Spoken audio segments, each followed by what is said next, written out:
नमस्ते सभी को।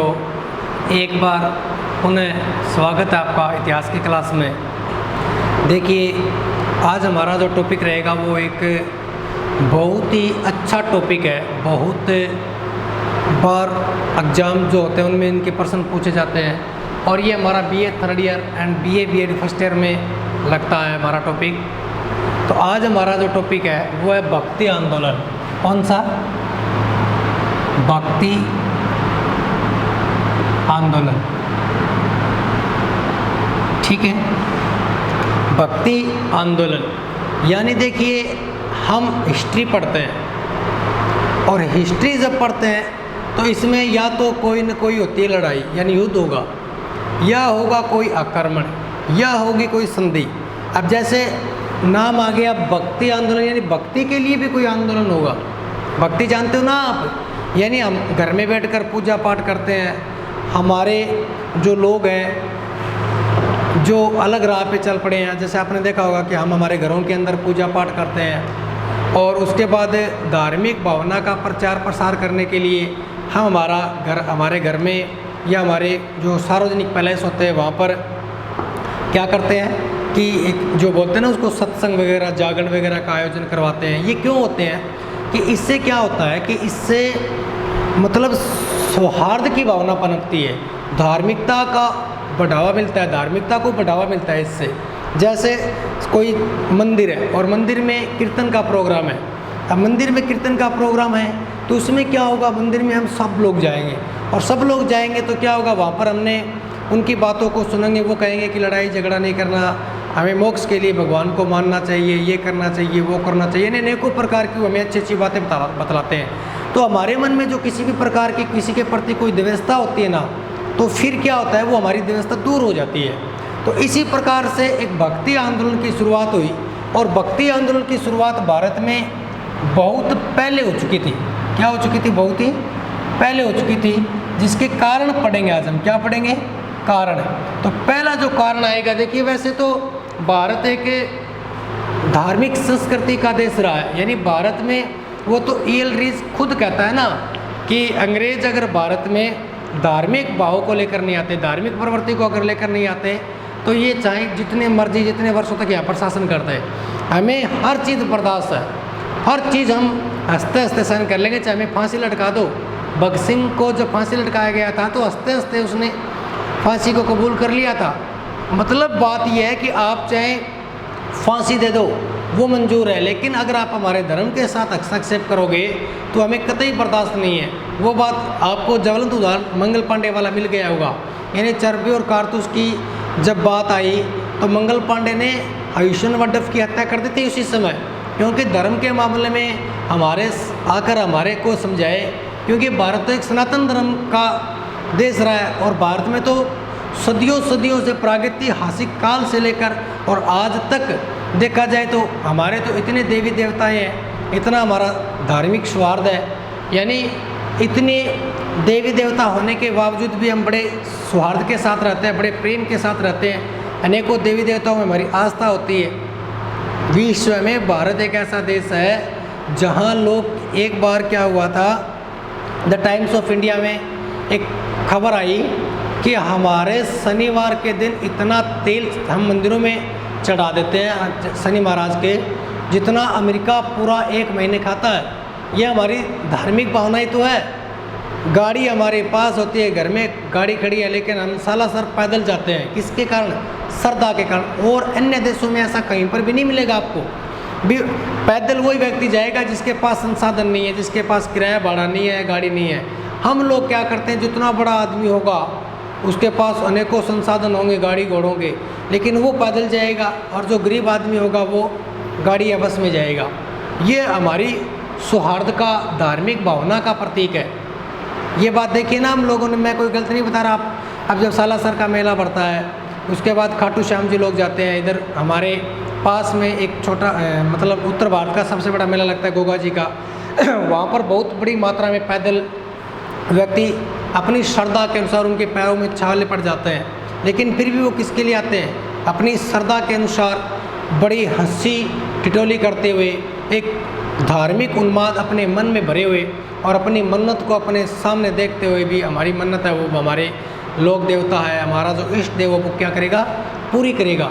और इसी के कारण वो घूमते घूमते और कम से कम 200, 300, 500 किलोमीटर का सफ़र तैयार कर लेते हैं। तो इस प्रकार से देखा जाए तो भारत में अगर भक्ति आंदोलन की देखी जाए ना, तो भक्ति आंदोलन की शुरुआत तो भारत में बहुत पहले ही हो चुकी थी, लेकिन इसके मुख्य कारण जो थे वो मैं आपको बता देता हूँ कि दिल्ली सल्तनत के समय,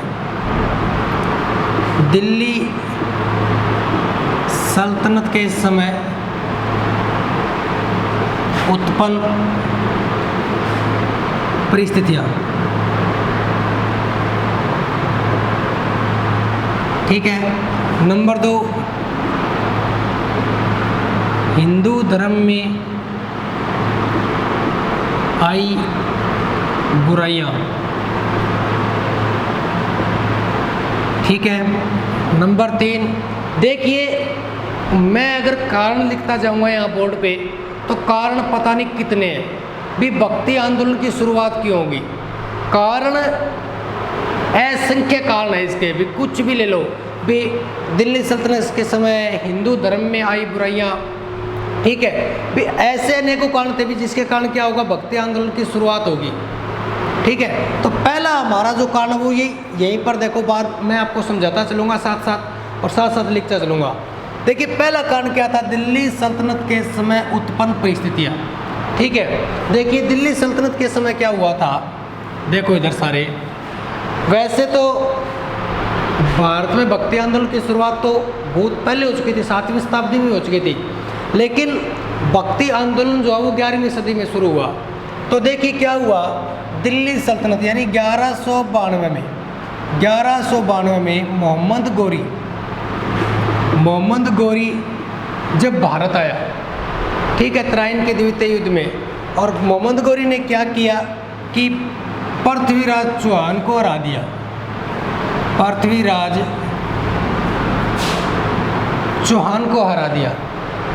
चौहान को जब इसने हराया ना, तो यहाँ पर एक प्रकार से देखा जाए तो भारत में तुर्कों की स्थापना हो गई। किसकी स्थापना हो गई, भारत में किसकी स्थापना हो गई, तुर्कों की स्थापना हो गई। यानी वो भारत देश जो सनातनी धर्म था, हिंदू धर्म का वर्चस्व था, हिंदू धर्म का वर्चस्व होने के कारण यहाँ पर सभी लोग बड़े सौहार्द के साथ रहते थे, भाईचारे के साथ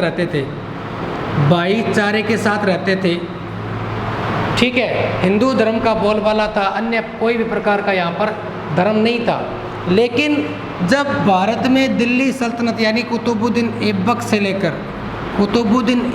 लेकर इल्तुतमिश, उसके बाद रजिया सुल्तान, बलबन, उसके बाद खिलजी वंश, जलालुद्दीन खिलजी, अलाउद्दीन खिलजी, उसके बाद तुगलक, फिरोज शाह तुगलक, गयासुद्दीन तुगलक, ठीक है, मोहम्मद बिन तुगलक, उसके बाद खिजर खां, और उसके बाद सिकंदर लोदी, और अंतिम शासक कौन है, इब्राहिम लोदी। यानी ये समय था 12वीं सदी से लेकर 15वीं सदी तक। 15वीं सदी यानी 1526 क्या होगा, 1526 पानीपत का प्रथम युद्ध, और पानीपत का जब प्रथम युद्ध होगा तो आगे फिर कौन आ जाएंगे, भारत में मुगल आ जाएंगे। कौन आ जाएंगे, मुगल। और मुगल भी कौन है, मुसलमान। कौन है, मुसलमान। मुगल भी कौन है, मुसलमान। तब एक प्रकार से देखा जाए तो देखिए क्या होगा, यानी ये 12वीं सदी से लेकर और 15वीं सदी तक एक प्रकार से भारत में क्या है, मुस्लिम यानी तुर्की साम्राज्य का आधिपत्य रहेगा। यानी पूरे भारत के ऊपर जैसे देखिए इल्तुतमिश आएगा, इल्तुतमिश के बाद कुतुबुद्दीन ऐबक, इल्तुतमिश, उसके बाद रजिया सुल्तान के बाद में क्या, बलबन के बाद फिर खिलजी वंश आएगा, खिलजी वंश के बाद तुगलक वंश आएगा, तुगलक वंश के बाद सैयद वंश आएगा, और सैयद वंश के बाद कौन सा वंश आएगा, लोधी वंश आएगा। तो ये क्या है, अपने आप में क्या है, तुर्क। क्या है, तुर्क। क्या है ये, तुर्क। समझ में आ गई। अब थोड़ा सा मैं आपको बैक लेके चलता हूँ। देखिए मैं इसको मिटा देता हूँ। होगा क्या, देखिए थोड़ा फिर आपको ये सारा समझ में आ जाएगा खेल। देखो इधर ये क्षेत्र है ना, ये क्षेत्र इधर वाला, ये क्षेत्र है अरब। कौन सा क्षेत्र है, अरब। अरब समझ में आ गया आपको? अरब में बता रहा हूँ, ये सऊदी अरब के अंदर है। कहाँ है? सऊदी अरब। ठीक है। अब ये जो क्षेत्र था ना, यहाँ पर मोहम्मद साहब ने, किसने? मोहम्मद साहब यानी मुसलमान धर्म के अंतिम पैगंबर थे, ये अंतिम नबी थे मोहम्मद साहब। मतलब मोहम्मद साहब ने जब इनके ऊपर कुरान जो पुस्तक है वो नाजिल की गई ना, तो इसमें बताया गया कि मेरे बाद दुनिया में कोई भी पैगंबर नहीं आएगा, कोई भी नबी नहीं आएगा, मैं अल्लाह के द्वारा भेजा गया हूँ और मुझे अल्लाह ने अंतिम रूप से भेजा है, इसके बाद कोई नबी नहीं आएगा। तो यहाँ पर क्या हुआ कि ये जो अरब का क्षेत्र, यहाँ पर होगा क्या, जब मोहम्मद साहब की मृत्यु होगी तो उत्तराधिकारी संघर्ष होगा। भी इसके बाद नबी किसको बनाया जाए? भी अल्लाह ने तो भेजा नहीं, लोग अपने आप से। तो कुछ लोगों ने तो कहा कि इसका जो दामाद है, इसका जो दामाद है उसको क्या बना दिया जाए, इसका जो दामाद है उसको क्या बना दिया जाए? नबी बना दिया जाए, उत्तराधिकारी बना दिया जाए। ठीक है। कुछ लोगों ने कहा कि इसका जो ससुर है अबू करक, उसको बनाया जाए, या उत्तराधिकारी है वो चुनावी प्रक्रिया के द्वारा हो। ठीक है। लेकिन मोहम्मद साहब ने कहा था कि आप क्या करना, ज़्यादा से ज़्यादा जो क्षेत्र है वहाँ पर इस्लाम धर्म का क्या करना, प्रचार प्रसार करना। तो इनके जो दामाद थे, यानी ये जो वर्ग था शिया वर्ग, ये तो रहा यहीं पर अरब में। जो मोहम्मद साहब के जो खूनी वंशज थे ना, वो तो रह गए अरब में। उसके बाद जो चुनाव प्रक्रिया वाले थे, जिसमें अबू करक था, उस्मान था, उमर था, ये जो खलीफा बने बाद में, देखिए ये तो अपने आप को नबी मानने लगे। और उन्होंने क्या कहा, भी मुसलमान धर्म है ना, कहते हैं ना कि मुसलमान खराब हो सकता है, मुसलमान धर्म खराब नहीं है। इन्होंने चुनाव प्रक्रिया के द्वारा अपने आप को घोषित तो करवा लिया, लेकिन इन्होंने अपने आप को नबी नहीं कहा। इन्होंने कहा कि नबी तो, जब कुरान में अल्लाह ने खुद ने ये जिक्र कर दिया कि मोहम्मद साहब के बाद कोई नबी तो आएगा ही नहीं। ठीक है। तो क्या होगा, ये इन्होंने अपने आप को खलीफा मानना शुरू कर दिया। क्या मानना शुरू कर दिया? खलीफा। क्या मानना शुरू कर दिया? खलीफा। और खलीफा का अर्थ होता है मुसलमानों का धार्मिक गुरु, लेकिन नबी, पैगंबर नहीं है ये। जैसे मुस्तफा कमाल पाशा था, या तुर्की में हमने पिछली वीडियो में पढ़ा था, तुर्की का जो खलीफा था वो। तो ये जो थे ना, इनके द्वारा पूरे विश्व में क्या करना था, इस्लाम धर्म का प्रचार प्रसार करना था। इस्लाम धर्म का क्या करना था? प्रचार प्रसार करना था। यानी ये जो थे, ये कहलाए फिर सुन्नी। क्या कहलाए? सुन्नी। ठीक है। अब इनका जो मुख्य उद्देश्य क्या था कि इस्लाम धर्म का प्रचार प्रसार करना, और हो सके जितना हमें क्या करना है, जो अन्य धर्मों के लोग हैं, जो हिंदू है, सिख है, ईसाई है, फारसी है, जैन है, बौद्ध है, उन लोगों को क्या बनाना है, इस्लाम कबूल करवा के उन्हें मुसलमान बनाना है। क्या बनाना है? मुसलमान। ठीक है। उन्हें क्या बनाना है? मुसलमान। और इनके द्वारा, यानी इन खलीफाओं के द्वारा एक पूरे विश्व के अंदर एक क्षेत्र स्थापित किया गया, और वो क्षेत्र कहलाया ओटोमन साम्राज्य। क्या कहलाया? ओटोमन साम्राज्य। क्या क्षेत्र कहलाया वो? ओटोमन साम्राज्य। समझ में आ गई? यानी ये क्षेत्र क्या कहलाया? ओटोमन साम्राज्य कहलाया, जिसके अंतर्गत इन्हें क्या करना था, पूरे विश्व के अंदर इस्लामीकरण करना था। पूरे विश्व के अंदर कुछ भी हो, चाहे आप लड़ाई लड़ो, चाहे आप झगड़ा करो, चाहे आप किसी से पैसा लो, लेकिन आपको इस्लाम कबूल करवाना है। ठीक है। अब जब दिल्ली सल्तनत का भारत पे राज हुआ, तो इनका मुख्य मंशा क्या थी? जैसे अंग्रेजों की मुख्य मंशा क्या थी? भी कच्चा माल प्राप्त करना और अपनी संस्कृति का प्रचार प्रसार करना। ठीक है। उसी प्रकार तुर्कों की मंशा भी यही थी कि भारत में, जैसे भारत में मोहम्मद गोरी आया, मोहम्मद गोरी से पहले मोहम्मद गजनवी आया, मोहम्मद बिन कासिम आया। आपको पता है ना, मोहम्मद बिन कासिम भारत में 712 ईस्वी में आया, और सिंध के राजा दाहिर को आता है रावर के युद्ध में। जब वो भारत आता है ना, तो उसका पता है उसने क्या किया था? उसने जजिया कर लगाया था। ये जजिया कर क्यों लगाते थे? अभी औरंगजेब पढ़ेंगे तो औरंगजेब, अब जजिया कर लगाने के पीछे लॉजिक बताओ क्या है? भी आप इतने खुद समझदार हो कि भी अगर कोई व्यक्ति जजिया कर लगा रहा है, जैसे तीर्थ यात्रा कर है, जजिया कर है, तीर्थ यात्रा कर है, उसके बाद में जो माथे पे तिलक लगाना, चुटिया रखना, ये क्या है? इनके ऊपर टैक्स लगाना, ये अपने आप में क्या दर्शा रहा है? ये इनकी नीतियों को दर्शा रहा है ना। नीतियों को कैसे दर्शाएगा? जैसे सपोज करिए मैं हिंदू हूँ, अगर मैं माथे पे तिलक, चंदन का तिलक लगाऊंगा तो वो मेरे धर्म में है ना। अपने हिंदू धर्म में हम क्या रखते हैं कि लोग जो होते हैं, ब्राह्मण जो लोग होते हैं या जो साधु प्रवृत्ति के लोग होते हैं, वो चुटिया रखते हैं लंबी लंबी, आपने देखा भी होगा इस प्रकार से पीछे, और माथे पे इस प्रकार से लेप लगा लेते हैं। तो ये क्या है, हिंदू धर्म को प्रकट करता ना ये। अब अगर मैं माथे पे वो लगा लूँगा चंदन या चुटिया रखूँगा तो मुझे क्या देना पड़ेगा, टैक्स देना पड़ेगा। अगर टैक्स देना पड़ेगा तो मैं लगाऊंगा नहीं। अब लगाऊंगा नहीं तो लोग मुझे क्या देखेंगे, लोग मेरे को कहेंगे कि ये इतना बड़ा साधु है, इतना बड़ा संत आदमी है, अगर ये चुटिया नहीं रखता, ये माथे पे तिलक नहीं लगाता तो हम क्यों लगाए। यानी इस प्रकार से हिंदू धर्म का वर्चस्व खत्म करना था ना इनको।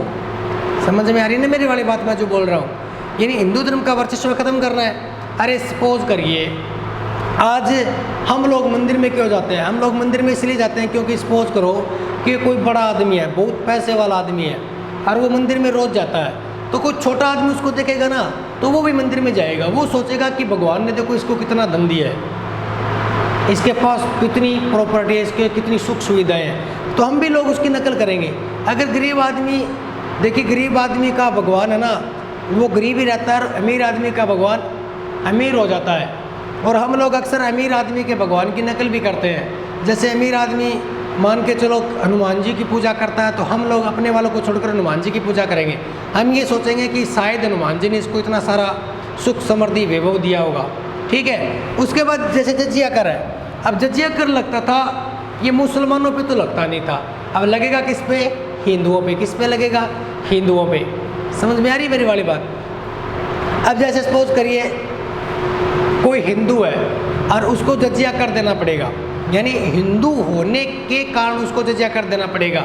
जैसे अब कोई गरीब व्यक्ति है, गरीब व्यक्ति क्या करेगा, उसके पास खाने के पैसे नहीं है बिल्कुल, अब मरता क्या नहीं करता, गरीब आदमी है बिल्कुल, खाने के पैसे नहीं है, तो अंग्रेज हो चाहे तुर्क साम्राज्य हो, वो उसके पास जाएंगे, बोलेंगे कि तेरा लगान माफ़ कर देंगे हम, ठीक है, और तो इस्लाम धर्म को कबूल कर ले। तो उस वो मर रहा बेचारा, उसके पास खाने के पैसे नहीं है, ऊपर से उसको हिंदू होने का कर और देना पड़ रहा है, तो वो क्या करेगा, कहेगा कि ठीक है मैं क्या कर लूँगा, कबूल कर लेता हूँ। और जब वो कबूल कर लेगा तो एक प्रकार से क्या बन गया, इस्लाम धर्म का अनुयायी बन जाएगा। और धीरे धीरे उसको न तो हिंदू से मतलब है और न उसको मुसलमान से मतलब, उसका तो पेट अपने काम करने से भर रहा था। अब जब वो ऐसा करेंगे तो एक ऐसी बहुत बड़ी, अब वो तो मर जाएगा, लेकिन उसके बाद उसके बीवी बच्चे जो होंगे वो तो बन गए ना मुसलमान, बने कि नहीं बने। तो एक बहुत बड़ा तबका जो दिल्ली सल्तनत के शासक थे, उन्होंने इस प्रकार से ओटोमन साम्राज्य बना लिया था। आज भी आप देख रहे हो कि विश्व में सबसे तेज़ गति से, विश्व में सबसे तेज़ गति से प्रसारित होने वाला या प्रसार करने वाला धर्म जो है वो इस्लाम धर्म ही है। यानी 6वीं शताब्दी में ये उत्पन्न होता है, और आज अगर देखें अपन 20वीं शताब्दी में, तो विश्व में सबसे ज़्यादा मुस्लिम कंट्री है, और 3 इंटरनेशनल रिलीजन सब भारत विश्व में, एक है बौद्ध, दूसरा है इस्लाम धर्म और तीसरा ईसाई धर्म। ये 3 रिलीजन्स है जो कि जिन्हें इंटरनेशनल रिलीजन्स का दर्जा मिला हुआ है। ठीक है, अब तो आगे देखिए तीर्थ यात्रा कर। अब तीर्थ यात्रा कर जो है वो क्या होगा, वो लगता है, अब सपोज करो हिंदू होगा वो तीर्थ यात्रा पे जाएगा, मुसलमान होगा वो तो हज करने के लिए जाएगा, और हम लोग कहाँ जाते हैं, तीर्थ यात्रा। जैसे कभी अपन वैष्णो देवी माता के जाते हैं, कभी हम खाटू श्याम जी जाते हैं, ये तीर्थ यात्रा ही तो है हमारी। अब कोई व्यक्ति अगर तीर्थ यात्रा पे जाएगा तो उसको क्या देना पड़ेगा, कर देना पड़ेगा। यानी अनेकों प्रकार की ऐसी परिस्थितियाँ उत्पन्न कर दी थी दिल्ली सल्तनत के शासकों ने, मुग़ल शासकों ने, कि भारतीय मजबूरन होकर, मजबूरी में क्या स्वीकार किया था, इस्लाम धर्म को स्वीकार किया था, और जिसका खामियाजा हमें यहाँ तक भुगतना पड़ा कि आज भारत में लगभग बहुत सारे प्रताड़ित इस प्रकार के मुसलमान थे। ठीक है, उसके बाद क्या होगा, अगला जो हमारा टॉपिक था वो था हिंदू धर्म में आई बुराइयाँ।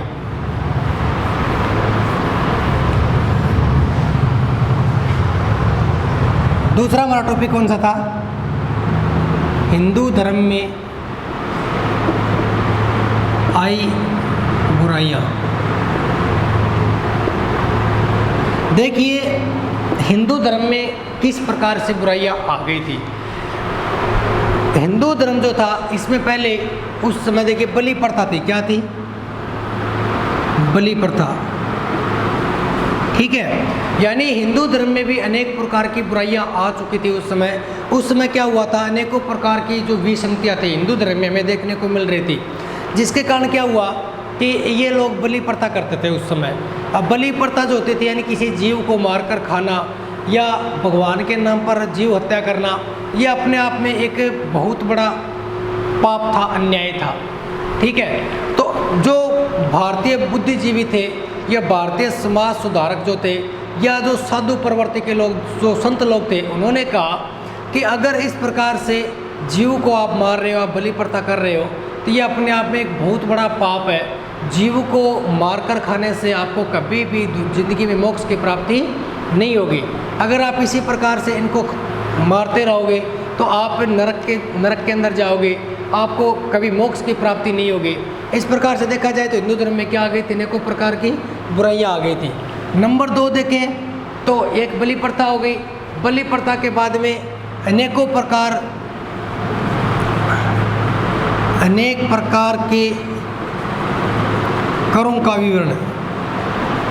विवरण यानी जो हिंदू होते थे उन्हें अनेक प्रकार के कर देने पड़ते थे। क्या देने पड़ते थे? कर देने पड़ते थे। जैसे कभी मंदिर के नाम पर, कभी मस्जिद के नाम पर, कभी किसी के नाम पर, कभी किसी के नाम पर। और उस समय शासन था भारत में तुर्कों का। अगर जो व्यक्ति तुर्क था, जो मुसलमान था, उसको ये सारे के सारे करों से वंचित रखा जाता था, जबकि जो हिंदू होता था उसको सारे के सारे कर देने पड़ते थे। इस प्रकार से अगर देखा जाए तो यहाँ पर अनेकों प्रकार की क्या आ गई थी, विसंगति आ गई थी हिंदू धर्म में भी। ठीक है। उसके बाद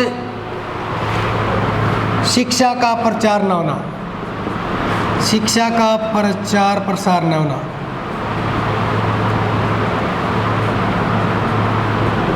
यानी देखिए दुनिया में ईसाई धर्म और इस्लाम धर्म, दो ऐसे धर्म हैं जहाँ पर अगर आप कोई भी एकेडमिक प्रोफेशनल क्वालिफिकेशन करोगे तो आपको उसके साथ साथ धर्म की शिक्षा भी दी जाएगी। जैसे आपने देखा होगा कि इस्लाम धर्म में तो घर घर कुरान लोगों के कंठस्थ याद हो जाती है, और जिसके कंठस्थ कुरान याद हो जाती है उसे हाफिज बोला जाता है। और इनके घरों के अंदर पूरी की पूरी कुरान पड़ी रहती है। पूरी घर में अगर 10 सदस्य हैं तो 10 के 10 के आपको कुरान याद मिलेगी। ये 5 टाइम नमाज अदा करते हैं।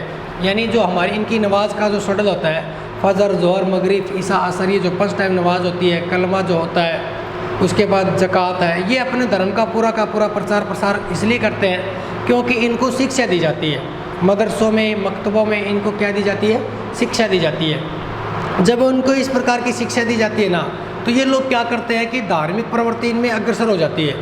यानी अगर कोई व्यक्ति है जो इनके पाठ्यक्रम में या इनके घर में या इनका इन्वायरमेंट ही इस प्रकार का बन जाएगा कि इन्हें एकेडमिक या प्रोफेशनल क्वालिफिकेशन के साथ साथ इन्हें धर्म की शिक्षा और दी जाएगी, तो इनका जो परिवेश है वो इसी प्रकार का बन जाएगा। ठीक है। अब परिवेश इस प्रकार का बनेगा तो धर्म की शिक्षा भी बढ़ेगी ना। अब वही ईसाई धर्म में आप चाहे कोई भी कोचिंग में, किसी भी क्लास में अगर आप पढ़ते हो तो उसके साथ साथ आपको क्या लेनी होगी? धर्म की शिक्षा लेनी होगी। लेकिन हिंदू धर्म एक ऐसा धर्म था जिसमें किसी भी क्षेत्र में आपको शिक्षा नहीं दी जाएगी। अगर आप मंदिर में भी जाओगे तो वहाँ पर मुश्किल से आपको गीता भागवत देखने को मिलेगी। यानी हिंदू धर्म का ऐसा कोई शेड्यूल नहीं था उस समय कि घर में या ऐसी कोई जगह हो जैसे मुसलमानों को शिक्षा प्राप्त करनी है तो वो या तो मकतब में चले जाएंगे या मदरसों में चले जाएंगे, तो वहाँ पर शिक्षा ग्रहण कर, वहाँ पर उनके मौलवी होते हैं, हाफिज होते हैं, उनको धर्म की शिक्षा दे देंगे। लेकिन हिंदू धर्म का ऐसा कोई क्षेत्र नहीं था उस समय जहाँ पर क्या हो कि धर्म की शिक्षा दी जाए, और आज भी नहीं है। यानी हमारा आर्टिकल जो 28 है, आर्टिकल 28, वो तो यहाँ तक कहता है कि भारत के किसी भी शिक्षण संस्थान में धर्म की शिक्षा नहीं दी जाएगी। अब धर्म की शिक्षा अगर आपको नहीं दी जाएगी, आपका अगर एनवायरनमेंट नहीं बनेगा तो आप क्या करोगे? आप में तो धार्मिक भावना पनपेगी नहीं ना। अब जब धार्मिक भावना आप में पनप नहीं रही है, आपको ऐसा एनवायरनमेंट नहीं मिल रहा है, आपको ऐसा वंशानुक्रम वातावरण ही नहीं मिल रहा है, तो मेरे हिसाब से इस प्रकार से धार्मिक भावना पनपने का सवाल ही पैदा नहीं होता। यानी हिंदू धर्म की मैं बात करूं तो 99% घरों के अंदर आपको न तो गीता मिलेगी और न ही भगवत पुराण ये देखने को नहीं मिलेंगे। हमें ये नहीं पता कि गीता में कितने अध्याय हैं, महाभारत में कितने अध्याय हैं, गीता में क्या कहा गया है। जबकि इस्लाम धर्म, ईसाई धर्म की अगर आप बात करोगे तो प्रत्येक व्यक्ति के पूरी की पूरी कुरान, जिसमें 62,337 आयतें हैं, वो आपको याद मिल जाएगी, ठीक है। लेकिन भारतीय हिंदू धर्म जो था उसमें अनेकों प्रकार की विसंगति आने के कारण भारत में किसकी शुरुआत होती है, किसकी शुरुआत होगी, भक्ति आंदोलन की शुरुआत होगी। किसकी शुरुआत होगी, भक्ति आंदोलन की। अब भक्ति आंदोलन की शुरुआत का जो तीसरा कारण आएगा वो होगा एकता का प्रसार करना, एकता का प्रसार करना, एकता का प्रचार प्रसार करना। यानी होगा क्या कि उस समय जो हिंदू विखंडित हो रहे थे, हिंदुओं के अंदर जो विसंगतियाँ थी, उनको क्या करना था, उनको एक करना था। क्या करना था, एक करना था। यानी हिंदू जो लोग हिंदू धर्म को छोड़ करके कौन से धर्म में जा रहे थे, मुसलमान धर्म में जा रहे थे, वो मुसलमान बन रहे थे। क्यों, क्योंकि मुसलमान धर्म बनने के पीछे अनेकों कारण थे। तो पहला कारण मैंने आपको बताया कौन सा, आर्थिक कारण। दूसरा कारण मैंने कौन सा बताया था आपको, सामाजिक कारण। कौन सा, सामाजिक कारण। यानी आर्थिक कारण, सामाजिक कारण। यानी एकता का प्रसार करना, यानी भक्ति आंदोलन की शुरुआत क्यों होगी, इसका तीसरा कारण पहला पढ़ लिया हमने, तुर्की साम्राज्य की स्थापना। दूसरा पढ़ा हिंदू धर्म में आई विसंगतियाँ, और तीसरा कारण था हिंदुओं को एक करना। एक करना क्योंकि उस समय हिंदू क्या बन रहे थे, मुसलमान बन रहे थे। इसके पीछे क्या थे, आर्थिक कारण, यानी जजिया कर लगाना, तीर्थ यात्रा कर, ठीक है। और जो मुसलमान बन जाता था उसके कर वगैरह नहीं लगते थे। दूसरा कारण था सामाजिक कारण, यानी जो व्यक्ति मुसलमान बन जाता था उसको क्या मिलती थी, समाज में उच्च स्थान मिलता था। यानी मुसलमानों का राज था, और जो व्यक्ति मुसलमान था उसको समाज में उच्च स्थान मिलता था। अनेकों प्रकार की उसे सुख सुविधाएं मिलती थी, उसे लगान से मुक्ति मिल जाती थी। तो तीन कारण मैंने आपको बता दिए। पहला कारण था दिल्ली सल्तनत की स्थापना, दूसरा हिंदू धर्म में आई विसंगतियाँ, तीसरा कारण था एकता का प्रचार, हिंदू धर्म, हिंदुओं की एकता का प्रचार प्रसार करना। इसके बाद अपन पढ़ेंगे नेक्स्ट वीडियो में। इसी के साथ धन्यवाद। घर पे रहिए, सुरक्षित रहिए और मन लगाकर पढ़ाई करिए। धन्यवाद।